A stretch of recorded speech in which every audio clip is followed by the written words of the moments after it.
கர்மா இருக்காது. கர்மா இருக்கிற வீட்டுல பிறந்துட்டா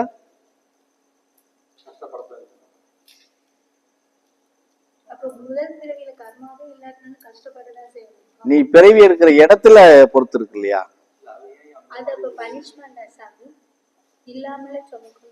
பனிஷ்மெண்ட் எல்லாம் கிடையாது.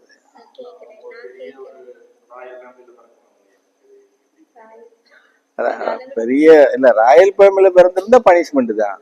கர்மா இருக்கிற இடத்துல பிறந்தா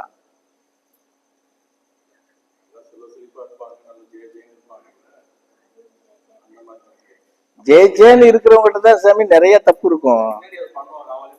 அப்ப அவங்கள கொண்டு போய் அப்படி இடத்துல நுழைச்சு விட்டாங்கன்னா அங்கதானே மாட்டிக்கிட்டு முழிப்பாங்க.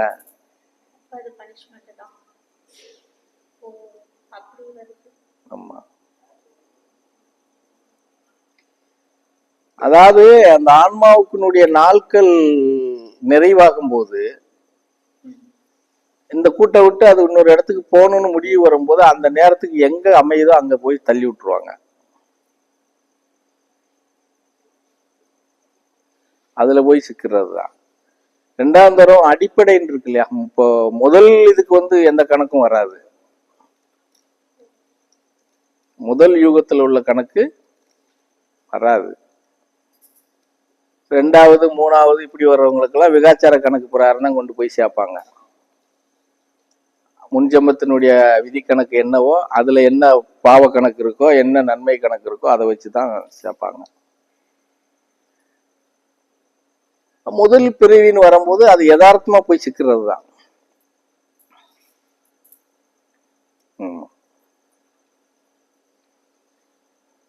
சிக்கிட்டா அதுக்கு அந்த பிறவிலேயே ஒரு அனுபவம் கிடைக்க அனுபவத்தை படிச்சுக்கிற வேண்டியதான்.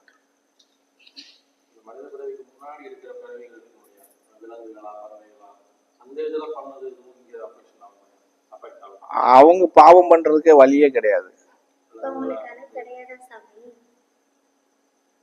அவங்க உங்களை விட இன்னும் பாவ கணக்க தெளிவா வச்சுதான் போய்கிட்டு இருப்பாங்க. ஜீவராசிகள்லாம் அப்படிதான் போகும். தந்திரம் எதுக்கு பண்ணுது? சம்பாரிச்சு மிச்சம் வைக்கிறதுக்கா பண்ணுது? வகுத்து பசிக்கு மத்திரம் தான். ஜீவராசி எந்த ஜீவராசி எடுத்தாலும் தான் பசி தீர்ந்தா முடிஞ்சது, அவ்வளவுதான். அதுக்கப்புறம் அது யோசிக்காது. அந்த பேச்சுக்கெல்லாம் ஒண்ணுமே கிடையாது.